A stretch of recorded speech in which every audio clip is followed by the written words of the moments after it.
Assalamualaikum warahmatullahi wabarakatuh. Di sini saya mau presentasikan dari tugas Bapak Akhir.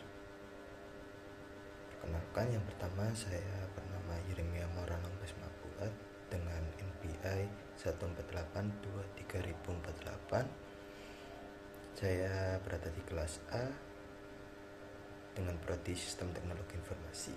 Di sini saya mau mempresentasikan CPU, struktur and function. Di yang pertama itu kita dari pendahuluan dulu. Instruksi set arsitektur yang sering disebut sebagai ISA. ISA itu adalah bagian dari arsitektur komputer yang berkaitan dengan pemrograman dan mencakup perintah yang dapat dilakukan oleh prosesor. ISA terdiri dari dua jenis utama. Yang pertama ada Redundant Instruksi Set Computing atau RISC, dan yang kedua ada Complex Instruksi Set Computing atau CISC. Filosofi ini itu dibalik desain dan eksekusi proses masing-masing, pendekatannya itu berbeda-beda. Jadi semisal kayak dari segi komponen utama CPU kita bahas di sini, kita lihat dari ALU, arsitektur logic unit.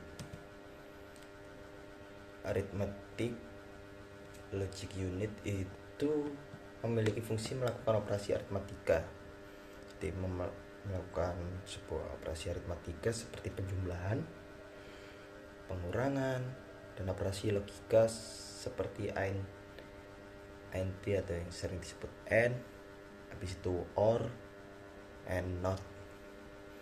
Habis itu dari perkembangan modernnya, ALU modern telah dioptimalkan untuk operasi yang lebih kompleks dan cepat. Seringkali itu mengandalkan teknologi paralel untuk memproses sebuah operasi sekaligus. Jadi lebih cepat dan lebih menguntungkan sih. Habis itu komponen berikutnya itu CO atau yang disebut control unit, mempunyai fungsi mengendalikan dan mengatur semua operasi dalam CPU. Control unit itu mengambil instruksi dan dari memori, menguraikannya dan mengarahkan ALU serta komponen lainnya untuk mengeksekusi instruksi tersebut. Habis itu perkembangan modernnya itu seperti control unit sekarang itu lebih canggih dengan kemampuan untuk mengelola pipeline instruksi. Habis itu memungkinkan eksekusi instruksi yang lebih efisien dan paralel. Habis itu komponen utama CPU yang ketiga itu ada di register yang mempunyai fungsi tempat penyimpanan sementara itu yang sangat cepat untuk data dan instruksi yang sedang diproses. Habis itu jenis-jenisnya itu program counter, berarti PC, berarti menyimpan alamat dari instruksi berikutnya yang akan dieksekusi. Habis itu yang kedua itu jenis yang kedua itu ada instruksi register atau IR, menyimpan eksekusi yang sedang diuraikan atau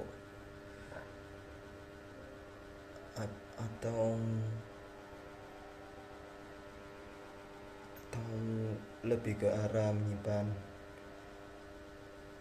itu dieksekusi. Jadi habis diuraikan itu bisa dieksekusi. Habis itu di sini saya membahas tentang pipeline CPU.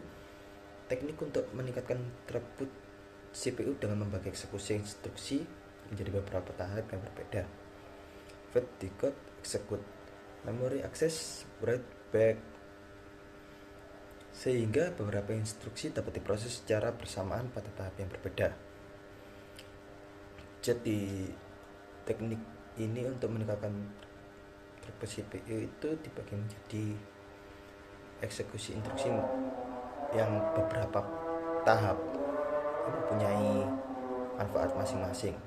Nah, salah satu manfaatnya itu untuk meningkatkan efisien dan kinerja CPU dengan meminimalkan waktu idle.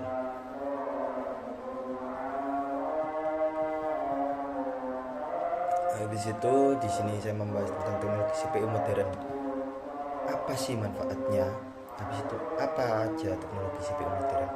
Nah, teknologi CPU modern itu di sini yang saya ketahui itu yang pertama itu ada hyperthreading.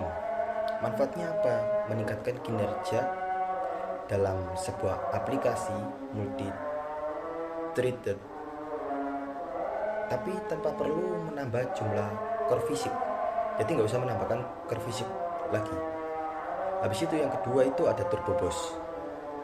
Mempunyai manfaat memungkinkan CPU untuk mencapai kinerja yang lebih tinggi saat diperlukan, namun tetap efisien dalam konsumsi daya pada beban kerja ringan. Jadi walaupun dibuat untuk kinerja yang tinggi, itu tetap efisien, akan tetapi tidak akan mengganggu konsumsi dayanya waktu dibuat pengerjaan beban yang lebih ringan sih, seperti itu.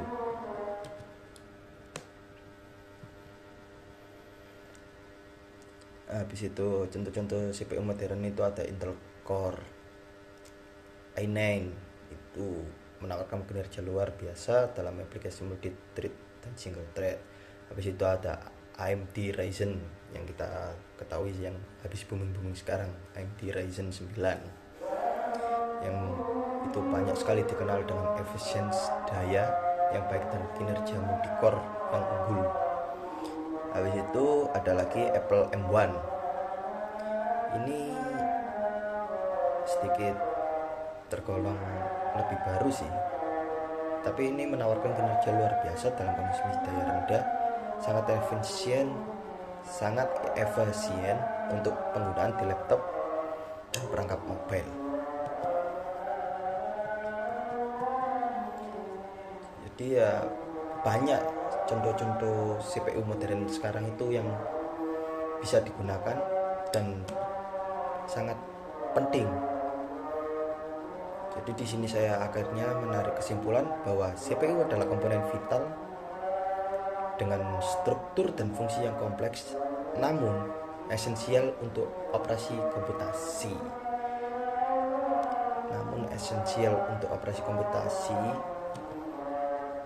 Habis itu teknologi CPU itu terus berkembang untuk meningkatkan kinerja dan efisiensi energi. Yang ketiga, fokus pada parallel processing dan akselerasi kecerdasan buatan akan terus menjadi tren utama dalam perkembangan CPU. Terima kasih. Assalamualaikum warahmatullahi wabarakatuh.